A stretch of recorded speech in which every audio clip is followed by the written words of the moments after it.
Everybody. Just have to do some adjustments on my screen and then we'll get going. Just want to make sure that I have, yeah, there we go. So hi, everybody. I'm Tantra. My body of work is under the umbrella of Awaken Your Being. And Deb and Dr. Deb and Janice can introduce themselves when they begin to talk. We started CreateAWorld about 3 years ago because I wanted, and Janice in the beginning, and the others joined us, we wanted to have a platform that we could be a voice of creating a world while a world is failing. And I guess most of you or many of you might have heard that there was a collapse in systems. Uh, Planes couldn't fly out of airports. Hospitals couldn't run their databases, and other systems simply failed. So I am a psychic, a seer, and a prophetess, and a facilitator of consciousness. I also do activations and personal engagements and have a body of work that I'm thrilled with for these times, actually, called You, Your Magician of Self.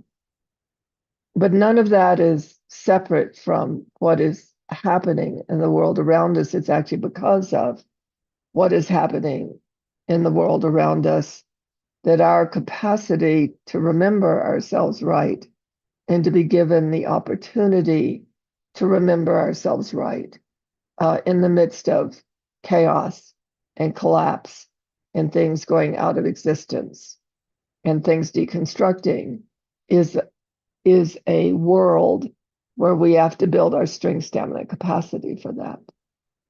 So I was talking with Janice and Dr. Deb before we started, and I'm gonna turn it over to them just to reflect on our conversation before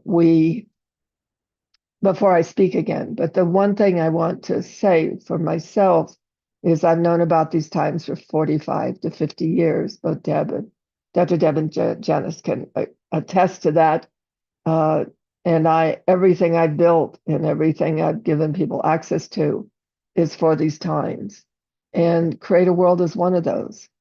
It's a place, if you happen upon it or you send it to friends and family and cohorts, it's literally to build our systems where we can keep getting access to life and what has us exist as whole in the midst of huge levels of collapse, deconstruction, things going out of existence, and trauma and trauma. All right, Deb or Janice, which one of you wants to go first? Or next, I guess. Why don't you go ahead, Janice?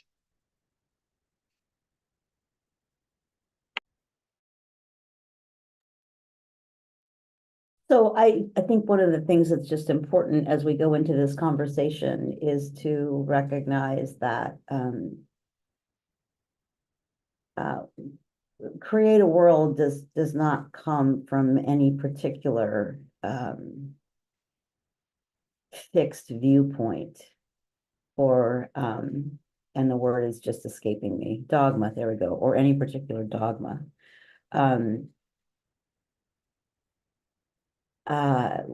We take a pretty broad approach to what it is to be alive, to be in your direct link of creation, what creation is. I mean, for each of you, that is a question that you answer for yourself. And we're going to talk about words like transference and synergy. And we're going to talk about what it is to stay steady in the storm, because really when Tantra says strength, stamina, and capacity, a storm is upon us.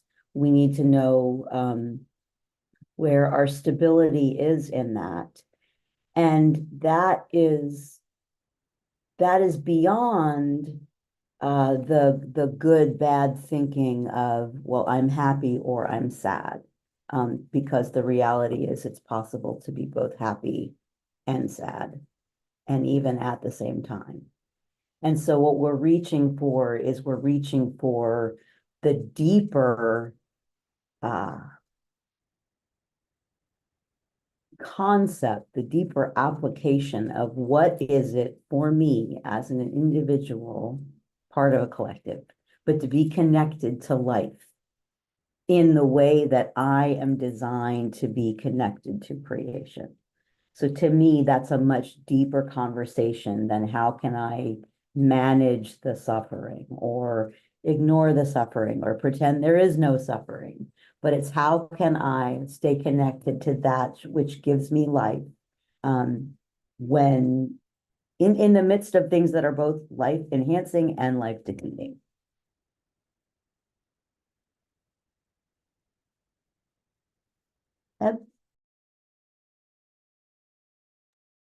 And we have a lot of commitment to diversity, diversity of ideas, diversity of perception. Because, environments that have a lot of biodiversity are much stronger. So this is just a different kind of diversity. And the an important part of the strength, stamina, capacity for me, from my perspective, is that conventional society, or the so-called normal society, operates on recovery from the past and status quo to maintain and self-perpetuate. So right now, recovery from the past it's still good. That's great if that's something that's important for you. But building into the future is not something that's been uh, really incorporated in a lot of major systems. I know that's how politicians talk, but that's not what they do. And um, school systems, there's a lot of systems that talk about the future, but that's not what actually happens. So we don't have a lot of muscle as a society, as a collective, and I would say even as individuals generally, that building into the future is um, not a it's not normalized strength, stamina, and capacity. So that's something that's very, very important to us, especially in these times.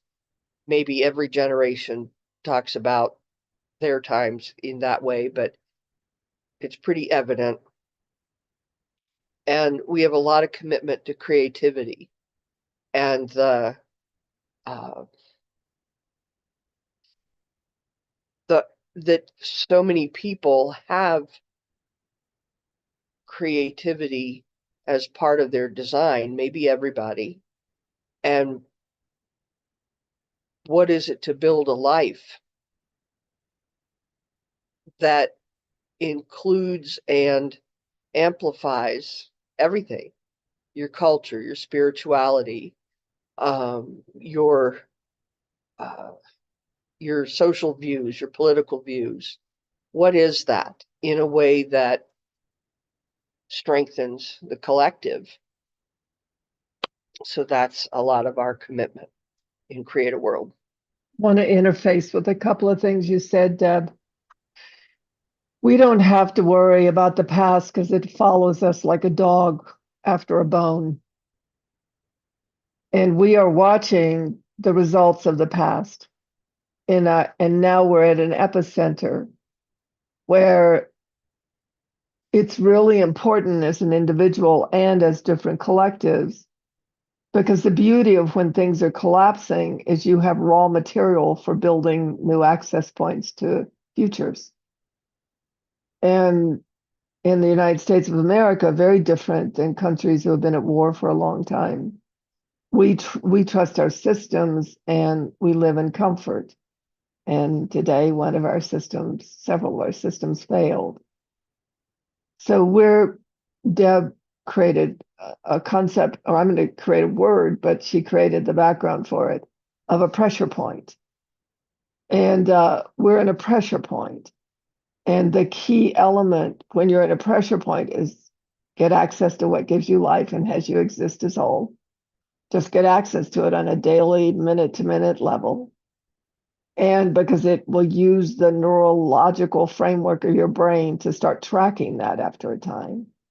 And then build what you can build inside the circumstances that you have available to you. Because right now, it's the consciousness of humanity that will build a future that is not geared by the dictates of the past. And there are a lot of us.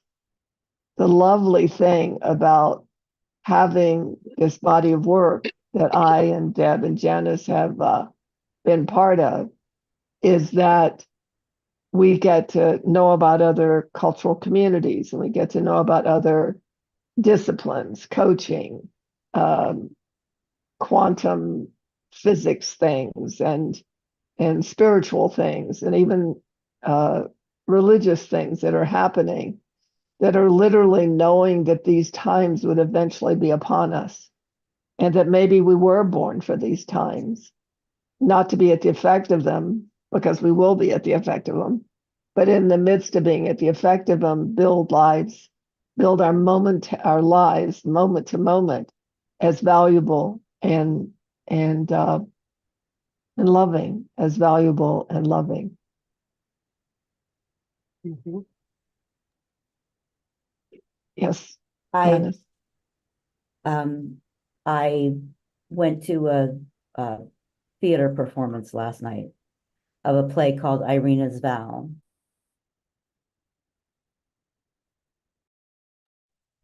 I went to a play last night called Irina's Vow, which is the true story of a Polish woman during the Holocaust who hid 12 Jews who actually survived the Holocaust. I mean, unlike other stories like Anne Frank, all 12 of these folks actually survived, moved to other places in the world, had lives, had families. And when she is first figuring out how she's going to hide them, and she hides them in the house of the top German officer in the area. And so when she's figuring out sort of the how this is going to happen, and the 12 people that are being hidden say, you know, is it possible? Could you get us books? Could you get us magazines? Might we have a radio to be in touch with the outside world? And Irina brushes that off at first as being ridiculous. And, you know, no, we got to keep you alive. And the person asking says, we can't just be alive. We have to have life. And so to me, that's what we're saying when we say, you know, our direct link with creation. What is it connects us to life and has us exist as whole? You know, is it a few pages from a book? Is it a song? And again, that conversation happening in full recognition of the terror that all of these folks were living in, those that were hiding and the person attempting to keep them hidden. But this idea of in knowing everything that they were dealing with that went against life, what were the little choices they could make given their realm of choice, right? Because I think it's important for us to remember that in the United States of America, we have been blessed with tremendous choice. And there are people living in more dire circumstances whose choices are not as vast as ours. But given whatever the choice is that is in front of you, how can you move with it in a way that is life enhancing. Tantra, I don't know, if maybe at one point you want to talk about, again, about the group of women that are meeting in the Middle East. But yeah, I'll stop there. I want to bring up the word that Deb used, the two words that, so what happens in the field of Tantra Mat is we're actually language centric. So when you say a word, most people say a word, they don't see what is connected into. Like when I used to marry people, well, I still could, but when I used to actually marry people, one of the things I talked to them about was about the first 3 or 4 years of marriage, that they would be living the energy that marriage had become by a collective event called marriage. And that they weren't just in an isolated thing. If you read my book, Language Creation, Your Original Design, they weren't just in a doing. They were in something that had to be built, and you had to get access to what marriage was for you. That was really, really important. And so in the work we've been doing quite as a collective since 2014, one of the things is words come to us that hold the energy of something that is influencing the higher realms of creation, influencing us to stay in these kind of more expanded. I know people talk about quantum now, but quantum, these more fulfilling energies that allow us to have life allow us to feel alive under all circumstances, like that, the books and the radio, that allow us to let whatever needs to be sorted out in the secular world to sort itself out, and to not be affected at the level that people are often affected by what's working itself out. Years and years ago, I took on an adage that what's my business is my business, and what's other people's business is their business. So I don't report on how people should be, because they're busy about their business and I'm busy about mine. And so we're in an amazing moment in time, which I want to start introducing this word transference. Dr. Deb will talk to us about what that means in psychology, and it's not how I'm using it. And I'll give you an example. What Janice was addressing was there's this extraordinary group of women that had put together something called Heart to Heart with, what's it called? The violence, nonviolent communication. They blended with that group. And literally, and I've said this before in CreateAWorld, women grab their children once a month, make their way through the debris and sometimes even the fighting to find an internet, like it is known all over Jerusalem and Palestine, to find an internet where the Palestinian women and men and the Jerusalem women and men can get on the call and remember themselves right. And also to decrease the trauma that they're experiencing on an everyday level, to have literally relief. And someone on our chat, on our WhatsApp, was talking about collective trauma, which is also what Janice was addressing. And that we're in a collective trauma right now. When we were in the civil rights movement, the Black people were in a collective trauma. When we were trying to leave England, we were in a collective trauma. And she said, it was beautifully written, because she talked about the psychological, physiological impact of a culture that is experiencing collective trauma. And one of the people commented, oh, they should just smile and dance.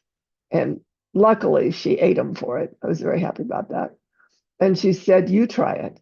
You try it when everything around you could go away and you could die, and that which you love could be die every moment, believe me, you don't have any room to go dancing unless you do. But it isn't what you think that they should do. And what I said is it's part of the reason we formed the culture of the field of Tantra Mat and why we're on this call today. Because we are not in that. And the women heart to heart, there are many of us on that call that are not in that trauma. So our not being in that trauma in the ethers, in the energy fields of our connection to all human beings, literally can transfer energetically the life force energy, the vital force of those of us that are not in those traumatized systems. But here's the second thing that I really want it believed. You don't have to believe me, but I'm asking you to believe me. And that is that we are connected. We are interactive, interrelated, and interdependent. Human species cannot survive without each other, and that's just the truth of it. However, it's really important to understand that that moment that those of us that are actually not huddled in the German officer's house are not being fired on as citizens of different countries. By us building our life force energy, our vital force, and by us connecting to what gives us life and gives us whole, it transfers. It's why I built a 155-person collective. It's because as we move through things and we relieve each other and we empower each other and we dance, and we enjoy things that are about new futures rising and how consciousness is building and how we're really not what we've been told we were for thousands of years. We really are something quite exquisite. It actually transfers to the world around us. It's called coherence. And it's not individual. It's a collective transfer. So that's the first thing I want to put into the mix. Turn it over to Deb for the difference between how it's been talked about and what we're talking about here, because we're in new understandings of what human beings are and what's available to them. And a lot of the old models don't include that because it wasn't present at that time. Mhm. Deb, anything for you? Yeah, in mainstream or traditional psychology, transference is a phenomenon when a client, it's kind of a form of projection when a client uh, is not just assumes but is certain that the therapist has qualities of someone or something from their own life.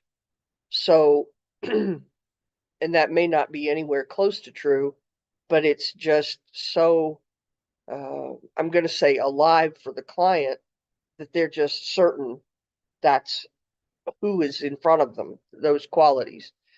And countertransference is when the therapist is picking up on uh, kind of meta messages, if you will, that they find themselves assuming or thinking certain things about the client. Now, that's been part of my training, a lot of training for a lot of clinicians, that when you catch yourself in that, and you're taught to catch yourself in that, you can tell that that's a meta message. But it still is all about resolving the past and disengaging from those unhealthy uh, assumptions about one another. And they're not mental assumptions. This is just it's a very embedded perception of reality. So, but we all know about, I mean, everybody's heard the phrase random acts of kindness. We all know the impact when someone just smiles at you, or when someone does something kind or interesting, or whatever form of life enhancing, something beautiful, unexpectedly beautiful. That is also, as Tantra is pointing out, it infuses us with that energy. That's transference, but it's not how it's used in psychology. So it's a very useful engagement, really. Very I want to useful. I want to add to that. It's fascinating to me to listen to this, Deb, because you could actually say that what is called transference psychology is what human beings are experiencing. They're projecting the other person to be something they may not be. Right. And it's like the both and of transference. It's not like it's not that. But then the other side of transference, if we're busy projecting that you're evil and you're out to destroy me and you're the reason that everything's not working, that's one transference. But the other transference is again etheric. It's not about the objectification of the human being. It's about your desire to transfer kindness, to transfer vital light, vital force, your interest in transferring joy, and, or as Janice said, just being with someone when it's just too hard, it's just too hard. And so transference has a both and to it. And we're in this conversation, for me, I'm pushing on the other side of it because it's not as made visible as the psychological transference. And yet that has not gone into the public because people are in that kind of transference all over the planet right now. So Mhm. somehow the psychology, in my opinion, might take that on and let people know that that's a false, a false negative, that that's a false positive, it's a false positive. Fascinating. Anyway, go ahead. I was just And, really fascinated by that. and I do suppose transference could be uh, like assuming they had certain good qualities or weakness, or it could be probably anything. Um, but I think generally speaking, it is like assuming something negative or something um, life defeating. Let me just say it that way to make it short. And it's not emphasized. And while the goal is to be realistic, whatever that is, um, and there's a definite place for working with transference that way. It's very useful, very definitely necessary. But like Tantra said, the other is not featured. Because what if you miss someone's curiosity, even if it's somebody sitting across from me that I really disagree with, really don't like, but they have, you know, could be umpteen qualities that are quite interesting. And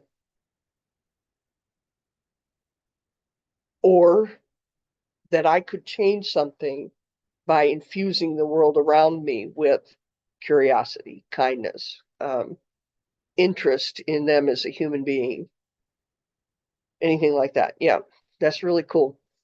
And also the phenomenon is in like the book, The Language Creation, Your Original Design, is that perception becomes reality. There's no way around that. It's being taught everywhere. And if we're looking for reality that generates kindness and love, then we need to be a generative principle of kindness and love so that that reality can find us. It's fascinating. It's not that simple either, because for a long time, humanity's been traumatized because we forgot who we are. And we're in an awakening right now because the deeper nature of us is rising to the surface. And it's not letting go until we're free of what has traumatized us, including our own sense of self. Janice? Yeah, so to me, it's another way of saying it is that it's about holding space for possibility. And I'm thinking back to in my early years of teaching, I had a student who I really connected with. he made lots of problems for other people in the school, and there were there was leadership in the school that was very irritated with me that I was being successful with him because it was making it harder for them to kick him out of school. And I was living in DC at the time where traffic could be quite atrocious. And there was an accident on my route that had me getting to school about 2 hours after I was supposed to get there. But because I didn't know until, that morning this was going to happen, they couldn't get a substitute. So my boss, my assistant principal, had to cover my class for me until I got there. And when I arrived, he said to me about this young man, he's like, he really does do stuff in your class, like good stuff in your class. He said, he doesn't act like a criminal here. And I said, perhaps that's because I don't treat him like one. I held the space of possibility for him to be all of the beauty that he was. And that's what he brought to my class. I'm not saying he was a perfect kid. I mean, he was probably a C student, but this same, and I think it's important to point out that he was a young Black boy. So people had all kinds of opinions. Well, this young man took newborn kittens home and got up every 2 hours to bottle feed them to keep them alive. So there's, I think each one of us has that beauty that's waiting to be liberated. And part of transference in the positive, the way that we're talking about it, is making space for somebody's unique and essential life enhancing design to rise. You remind me of two things. One is years ago, I saw a story, I think they made it into a movie, of a woman in Chicago who was dissatisfied with many elements of the public school system, and she started her own school. This was in the 70s, I think. And a lot of kids who weren't making it in the public school system, and they were either labeled as troubled kids or they actually were, quite a spectrum. And because she expected them to be smart, intelligent, capable, they were. And she had astonishing success rates with these children, many of whom lived in, pretty difficult circumstances. But the other one, as you were talking, I was thinking, if I come up on somebody, and right now in here in the United States, and it's easy to say somebody who's opposite to me politically, if I'm just honest about this is I think an element of projection that's not useful. If I'm just honest about, all right, this person has these qualities, they've told me these are their beliefs and how they're going to design their life and vote or whatever. But if I'm thinking, oh, well, I'm just going to infuse them with kindness as if to change them or expect different results, then that's something that I think creates a problem. Then I'm shocked and hurt and all this, instead of, no, they told me who they are. And just like, I don't know if I'm expressing this well, but accept that this is who they are. And that's as valid as who I am, because to them, it's the same looking at me. I'm opposite to them. I'm going to make different choices based on my perceptions and beliefs. And they could be shocked because they thought since they were, nice to me and accepting, that somehow that would dissolve my beliefs and make me be different. But this goes beyond that into a kind of acceptance of, and I don't think that's easy. If I was with somebody that opposite to me, I don't think it would be easy, but to accept they're after the same fundamental things, a good life for their kids, good life for themselves, whatever people say about their life goals. That just came to me when you were talking, that the different expressions,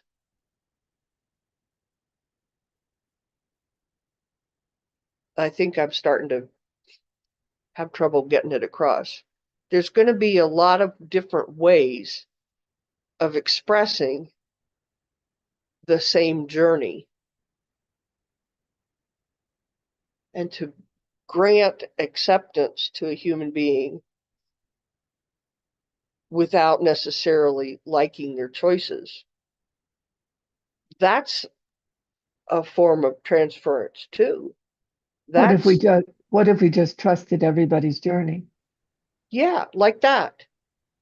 It's rather like granting artistic license. Yeah, I love that. It just dawned on me, that, And we don't have to journey with them, yeah, but it is very, if we were all stories and we were listening to each other like a story, not like a right wrong. I have actually found, when I was in Cape Cod, I worked for a mafia bar. I didn't know I was working for a mafia bar for about 2 years. It was really the most protected bar I'd ever been in. It was quite remarkable. And and one night I was cleaning up and there was a meeting in the bar, and it hit me like a ton of bricks what I was listening to.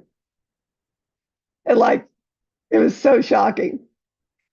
But then as I was listening to them, I thought, oh my goodness, they have code. I may not like their code, but they have code. And it really startled me. It actually was huge contribution because I started saying, what's my code? So one of my, that you all know about me, up with that I will no longer put. It's one of my codes. May add an up with me, we will not put code.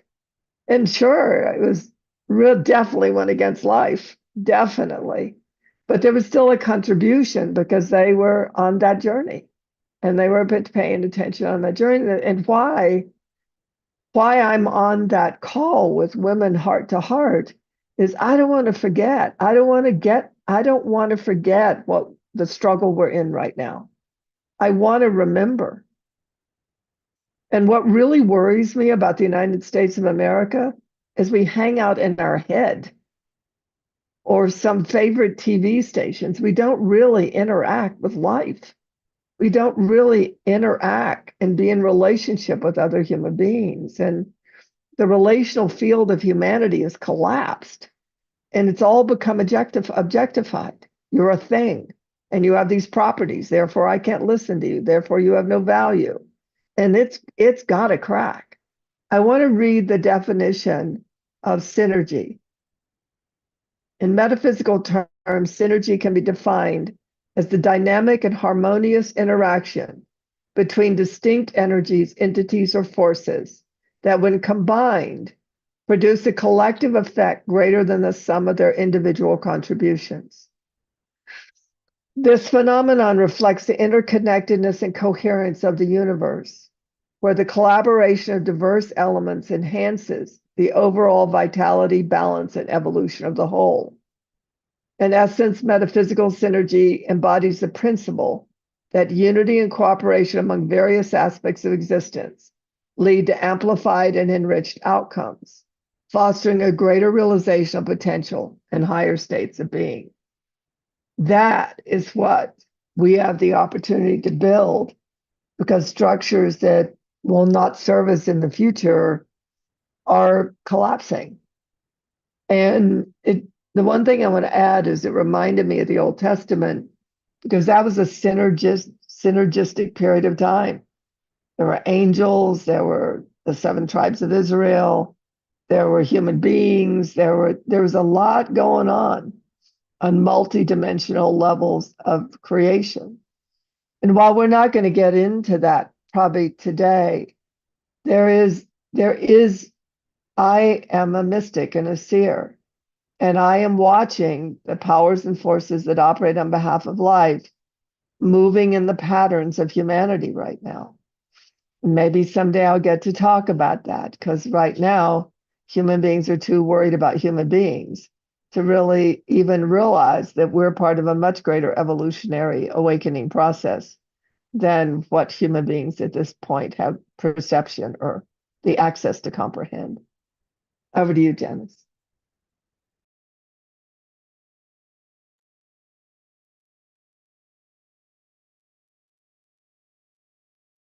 Hang on, it's forming.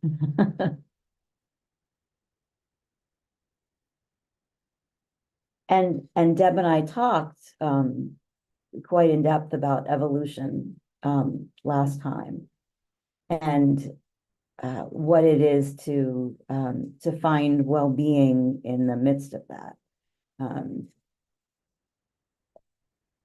You know, on this physical planet, evolution is just part of lifing. And evolution, the way scientists would describe it, is a process that operates on behalf of life, because it's about ensuring that organisms, living things, are a good match for the environment in which they find themselves living, so that they can continue to live and reproduce. And because living things are all interconnected, they may be responsible for being food for another species, or they may be a predator who helps maintain the health of a prey species. But that process operates on behalf of life. And when I get frustrated or afraid, or in that place of why can't they just see things my way, it's helpful to remember that we are in the midst of a significant phase of humanity's evolution. In our spiritual plane, in our emotional plane, in not just in our physical plane. But that is life. That's operating on behalf of life. We're maxing out our planet's resources with our current population. And so the reality is the way that we've lived in